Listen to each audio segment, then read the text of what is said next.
like so official. I don't understand Cool. why it has to be so official with this recording in progress. Um,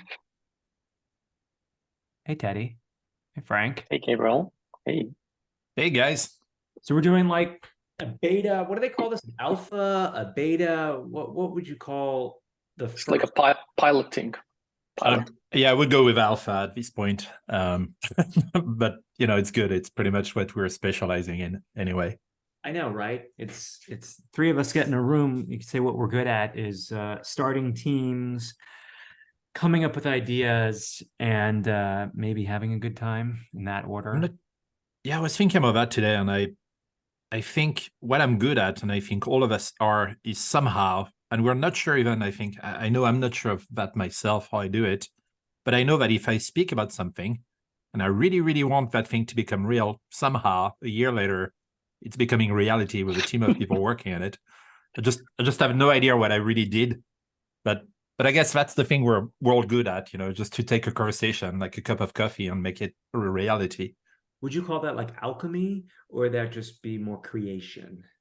I'd call it entrepreneurship. It's the There academic we go. definition for it We have the is, French here talking about the entrepreneurship. exactly. I mean the definition one definition of it is an agent, an economic agent that's very, very good and that specialized at allocating resources towards a vision, I guess. So that's what we do. We're like, So we're a bunch of entrepreneurs. Yeah, and we've created some cool things in our lives. They're not over yet, thank God. But also, as Frank always likes to talk about, his existential crises. All different moments. yeah, Why don't we you wanted to go with a podcast, I think, about talking about our life and what we did, and take that as an example. I don't know if you want to start with that. Sure. I mean, To me, I'm excited about the conversation also, I guess, but and I don't know about you, Teddy. Yeah, I think it's more like you mentioned creation and entrepreneurship. I think there's one step before that, which is this idea phase and the in-between phase where you have all this like visions and you're trying to predict the future. And sometimes you're right, sometimes you're not. And then you said you're working with a team and then it becomes reality after a year, but sometimes it's not you who works on something. We'll just talk about ideas and we'll see them realized afterwards in a slightly maybe different shape and form.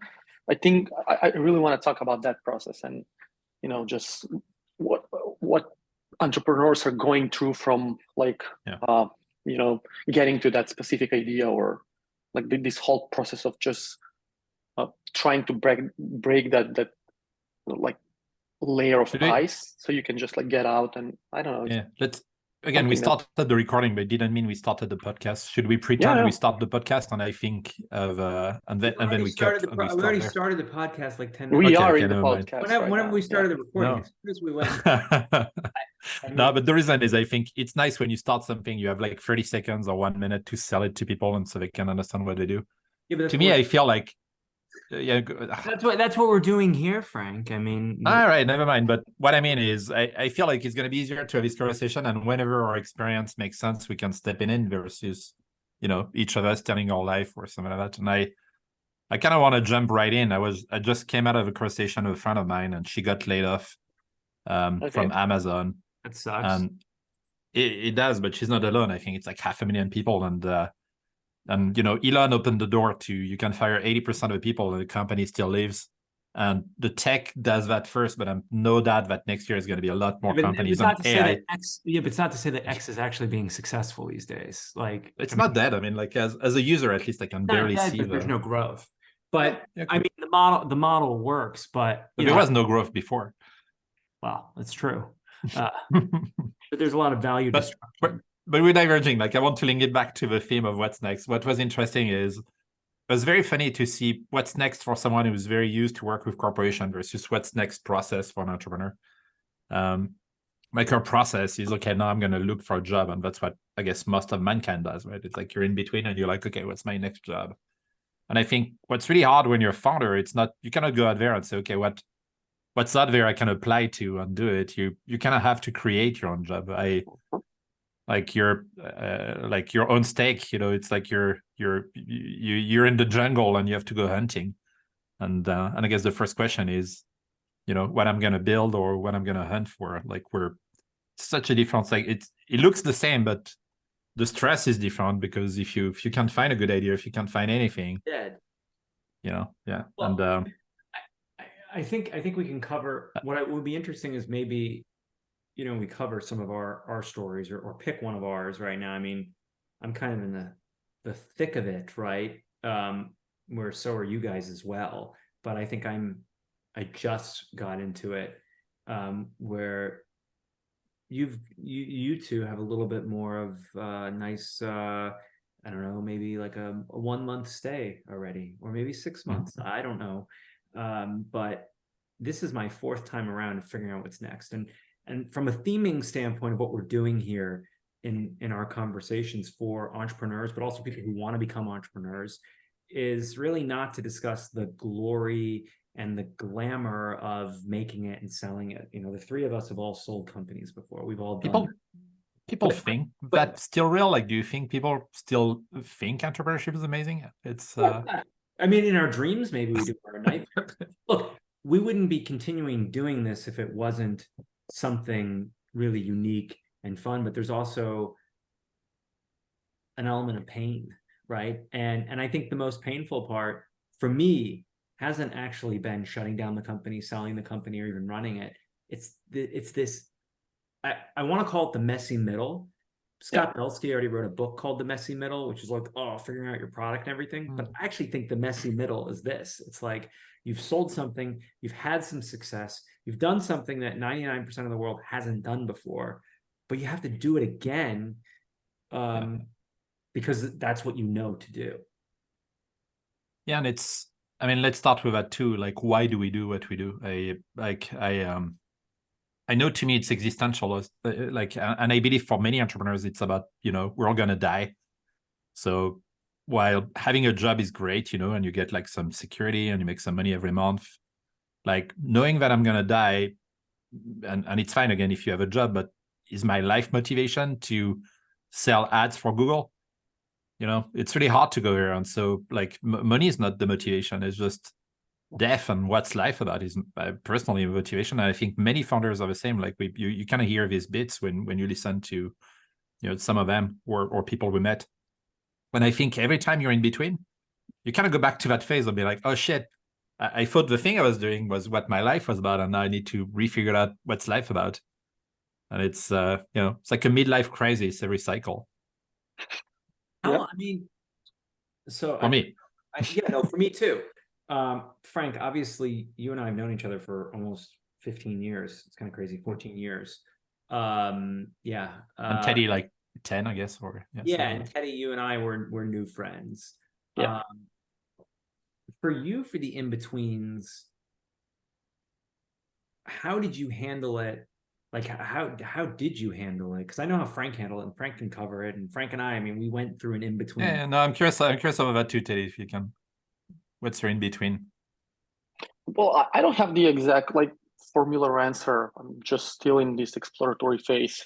I would say this is my maybe first sort of official in-between phase, because previously all these transitions were made me being engaged in one thing and then just like transitioning because of other reasons to something else without really taking a break, which is another bad thing to do. You should probably kind of wrap up something. But so you would go to the next thing, not take a break. And did you have an idea? Yeah.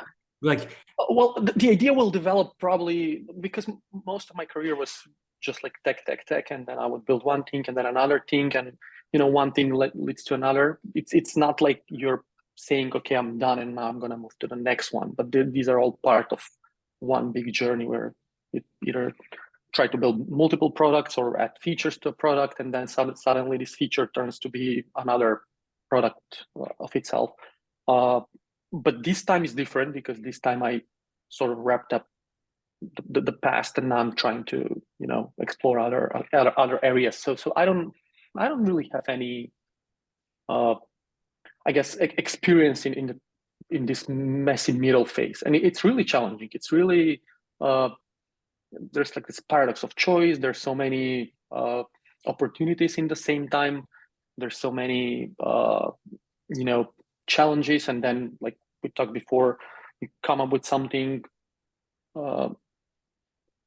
you don't really know where to go, how to go about that. And another big aspect is, if you're doing it alone, it's super hard, because remember, if you're working on a project with someone and you diverge from that, and then the rest of the team, for example, stays, you don't have the same crew, so you almost need to create your own group of people again.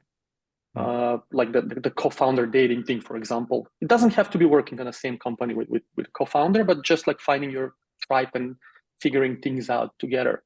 Because my first company was with friends from college, and then by the time, but this time, everyone is in a different place, mentally, physically, emotionally, success-wise, failure-wise. And I'm sort of on a different path than everybody else. I'm trying to also recreate that. This includes relationships, friendships, all these things. So it's really complicated subject, speaking from this first-hand experience. Yeah, because you moved from Europe to New York only last year, right? Yeah.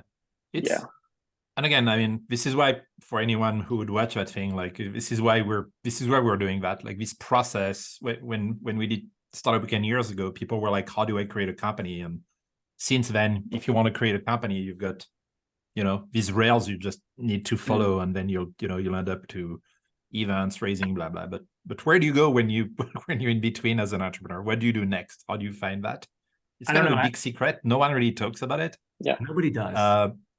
And I think there is a process. I mean, at least for me, it's a process. I don't know really how many times I've done it, because how do you count that? Do you include the ideas that you tried for 3 months and dropped, or is it just when there's a big one? And listening to you, the analogy that came in mind is it's very similar to dating and getting married, right? It's like you spend a lot of time being like, oh my God, I'm gonna end up alone, and then you'll be like, I'm looking for someone. Then you're like, oh my God, I met this girl. All your friends say, maybe she's not so great. And you're like, no, it's great. It's a great. And then somehow you break up, and then your life is like, oh, everything collapsed, or you even get married and divorce or whatever. It's very similar about like, you.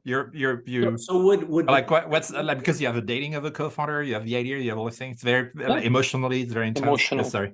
Do you think like I mean, we shouldn't tell our significant others that No. we compared our startups and our companies to Anita. It works. I mean, the analogy works. It works. To me, It works. But would you say once you sold it, you were divorced, or would that be like, because you're going to start? It's like a reverse divorce, I don't know, but it's like you get everything back. I want it back now. Yeah, I love you. Maybe the analogy has its limits. Sorry, but yeah. this is not a no. But I think you're right. I mean, it's hard because in the in between, I said this was like my fourth time around. I went like I looked, but it's only my fourth time around looking back and cutting out all the bullshit in between.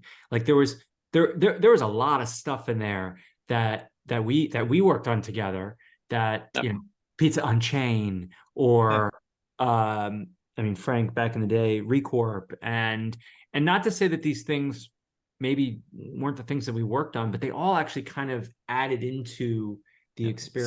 Some of them were rebounds, and the but I feel like the analogy works. Like you have to. I mean, step one, if we go back to a process, you have to start dating. You have to go out there. And like the dating, and you kind of go through these different phases, right? Phase one is you're going to stay in your apartment, or you're going to travel around the world. And that's kind of what founders do also, like maybe a year, 6 months.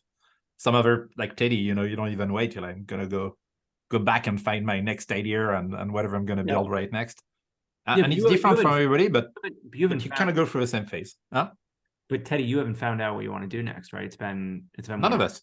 Yeah, well, obviously, none of us, but I'm saying historically, you already knew what you were going to work on next. You're like, okay, we're going to build this, or I know. But I'm going to keep pulling the analogy. It works, right? It's like you dated that girl a week ago, and you're like, is that the girl you're going to get married and have kids with her?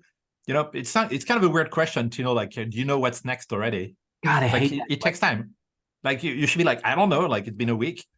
Like it's been 2 weeks. We'll see where it goes. It's been 2 weeks for me because I did Tectalia at the end of October or beginning of October, got back here, sold the SPAC at the end of August, but I didn't think about anything. And Frank, you're the one who gave me permission. Frank, Teddy said. So Frank goes, set an alarm on your calendar that October 23rd when you start worrying about things. So I said, okay, I pushed it all off. I land in New York. And I think it was October, whatever, a few days before the 23rd, the 19th. I get to Florida, so I'm going to enjoy my weekend. And as soon as the 23rd hit, I was miserably depressed the whole week. So That's the, yeah. yeah. So, and look, I was working out, doing my normal stuff, but I'm like, okay, like, when's my next big idea going to happen? So are you done with Tactalia officially? I mean, like, this was fifth year in a row, or This is the fourth year in a row. fourth year? Yeah. I don't think I'm done officially. Sadly, people like it, and I'm good at it. Really good team. Yeah. Yeah, I mean, it's challenging though, because I don't make any money from it, but it provides a life force, it's like a mana force. I don't know. Yeah, we'll do another one next year, but I want to find somebody to actually run the thing. Like that's going to be the goal. And what I will say, it's different between the past year, like as we age, all of us from the entrepreneur side are the same age, I would say, of how long we've been doing these things. And why I think that's important is you have some entrepreneurs who might be 45 years old and they've never started a business, right? And it's a different transition to go from. That's a good point. That's a good question. We should say, like, what's your startup age? Yeah. For me, I've been doing them since, I mean, I did my nonprofit in high school, but it's almost 15 years. So 16 years, even longer. And there is a difference between doing multiple of these things and having to start again and being like, holy crap, I have to do that again. I have to go raise another $1 million. I have to go recruit another team. And it doesn't matter what size the project is. You could do a turnaround and have to do the same thing. But, and again, as this is our introductory, first official What's Next podcast, it's kind of, we're laying some of these themes out that I think would be good to cover, like things like that. And also, there is a true mental health journey that you have to go through. And a lot of people discuss it. That was like the rage, I think 2 years ago, which is all the rage. No, a lot more. Maybe 4 years ago. Brad started that, I think, or Brad, at least opened the door and was open about it. And that's, I think it's Brad Feld.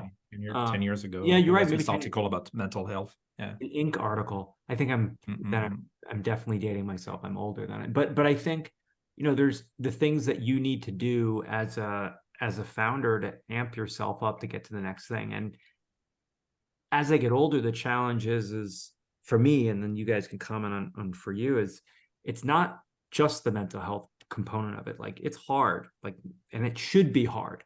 Like, when people ask me why I'm sad or why I'm upset about these things, well, it's because I haven't figured it out yet. But I can tell you exactly why. It's because I haven't figured it out yet.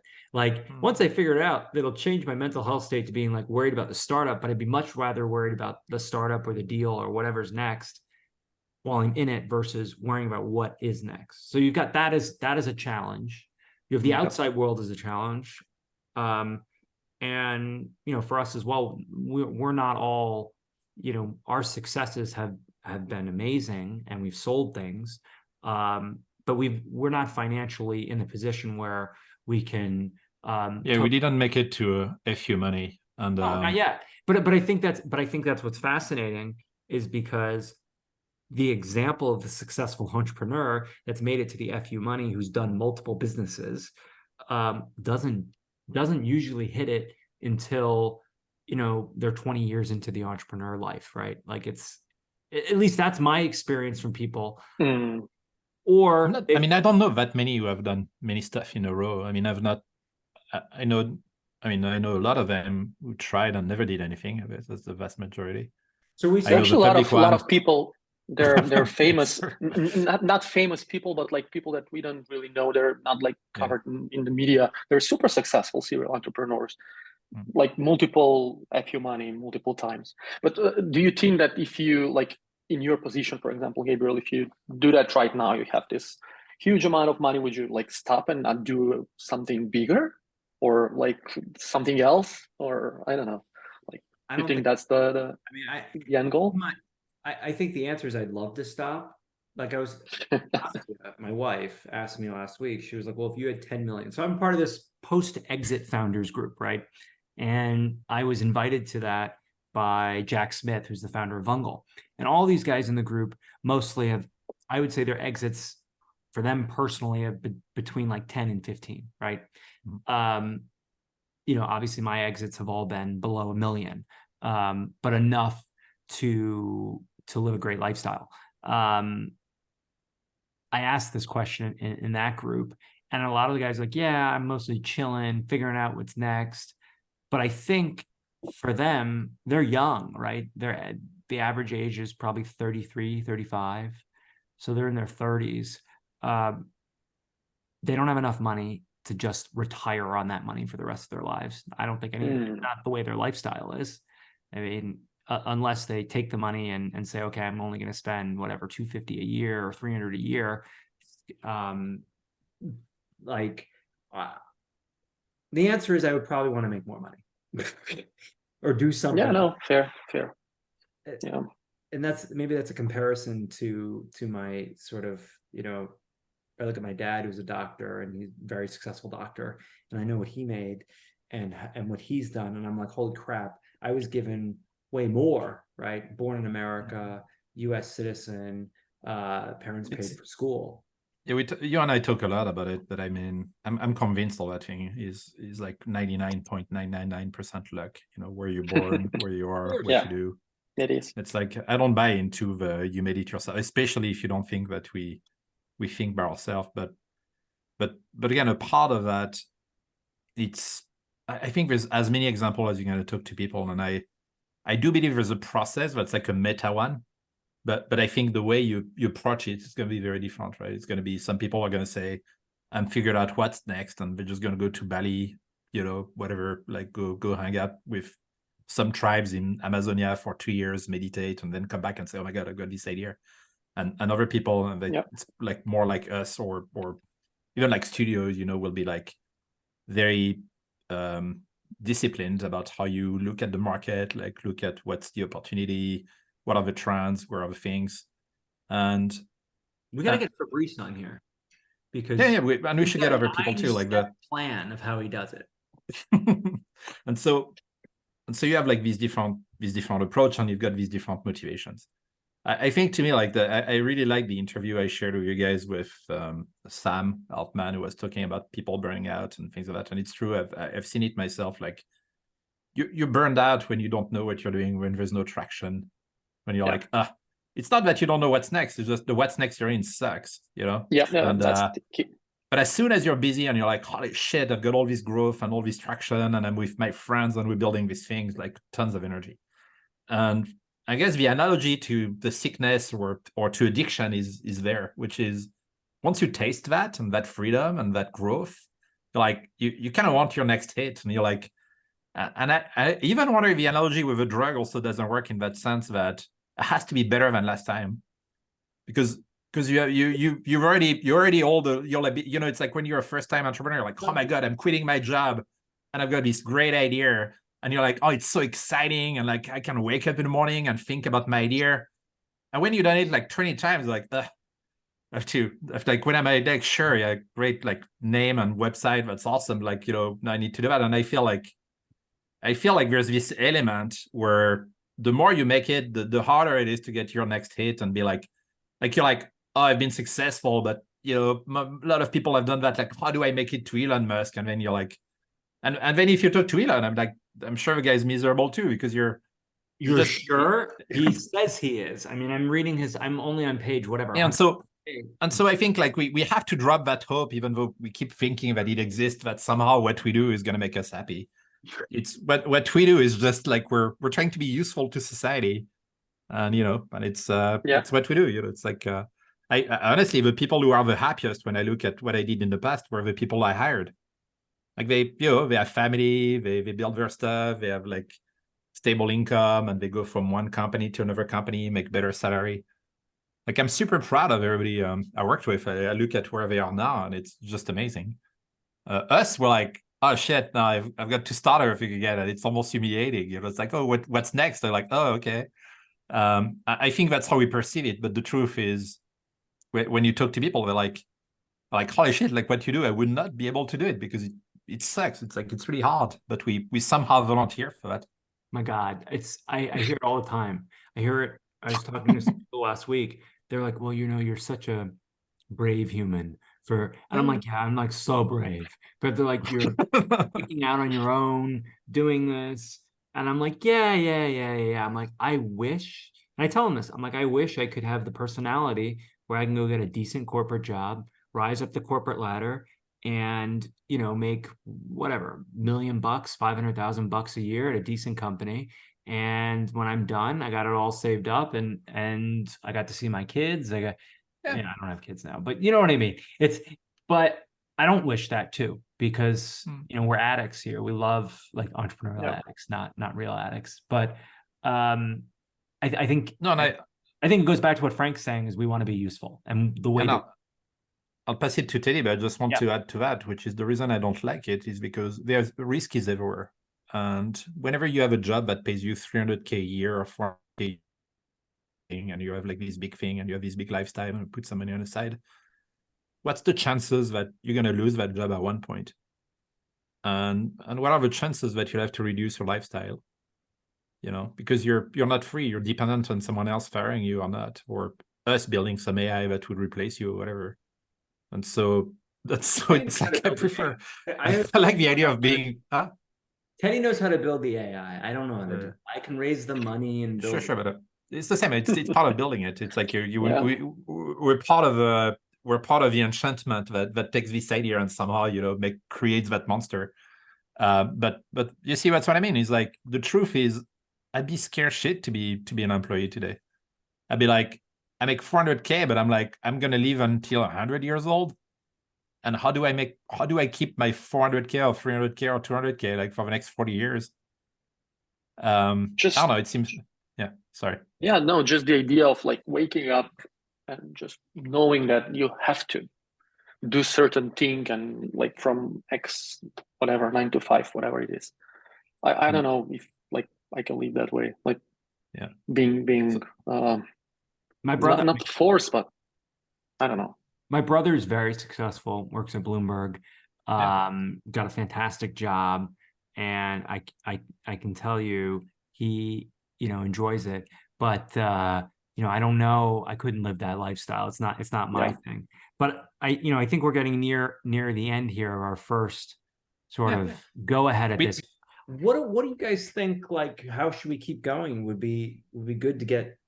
Do we do like interviews with? To me, I see a mix of, right now we talked about the generality of it and what it is and subject we know well. Maybe we'll need to be more general based on people's feedback. But I think after that, we should talk about how we deal with it in real, like, right now, and what's our process and different style. And then totally, we should invite other people and ask them, what are you doing right now? And what's your style of We've got hundreds of people we can ask. I don't know. That's not easy. They will love to answer after they've done it. And they say, oh, this is what I did. Doing it when you're in the middle of it and the camera that's a good point. You talk about your insecurity. I'm like, maybe you want to talk about it. I'm not so sure. Because your investors are going to watch you and be like, oh, I don't know. What do you mean? But do we have? Maybe you don't care. Great. It's better for the audience. Though. Yeah, but I think it should be both. Like if I'm watching, I want to see the people who are doing it now, but I also want people who went through it, because you don't know any of those stories. I can tell you right now on my Chrome, there's this entrepreneur, Peter Monk. He was the founder of Claritone, which is like a very high-end speaker system in the 60s. And then the thing blew up, like didn't literally blow up, but had a lot of issues. They were so successful. Frank Sinatra and a bunch of other stars from that era were promoting them. And he started at maybe 31. At 38 or 40 years old, no, it was 41. He was 41. Thing went bankrupt and totally failed. He died a few years ago. He died at 90. But he learned. He went on a journey, a soul searching journey, to figure out what he wanted to work on next. And this is pre like all of our tech stuff. He then did hotels in Fiji and other places like that. Yeah, it's crazy. And partnered with the Saudis to do something, and some big project failed there. And then he finally went back to Canada after he made some money selling these hotels at like 52 years old, sold the group of hotels, and he started an oil business. And for 3 years, they lost all their money in the oil business. And the fourth year, they decided to do gold. And he's like, I don't know anything about oil. I don't know anything about mining. I don't know anything about hotels. Oh yeah. And they started gold, and they found a literal gold mine in like Texas or something, Arkansas. I'm butchering all of this, and was able to build one of the largest gold companies in the world called Barrick Gold.